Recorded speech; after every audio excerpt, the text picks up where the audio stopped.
کیا آپ جانتے ہیں کہ بعض لوگ ساری زندگی عبادت کرتے رہتے ہیں لیکن اپنی بیوی کے ساتھ بد اخلاقی کی وجہ سے اللہ کے ہاں خسارے میں چلے جاتے ہیں؟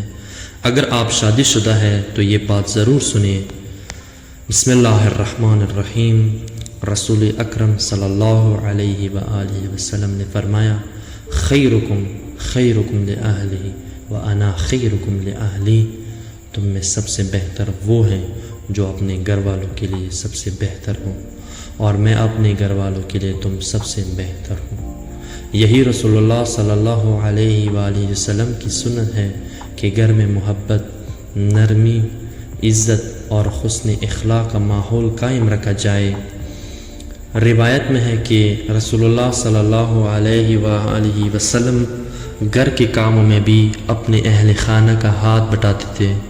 آپ صلی اللہ علیہ وآلہ وسلم اپنے کپڑوں کی مرمت کر لیتے، جوتا درست کر لیتے اور گھر کے کاموں میں تعاون فرماتے۔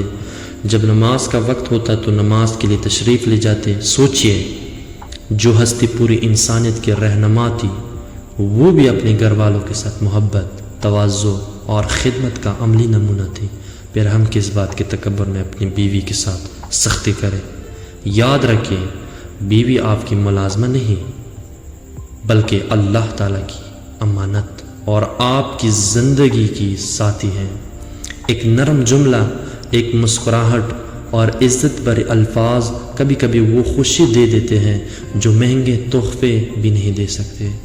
اگر اپنے گھروں میں رسول اللہ صلی اللہ علیہ وآلہ وسلم کی سنت کو زندہ کر دے تو بہت سے جھگڑے خود بخود ختم ہو جائیں۔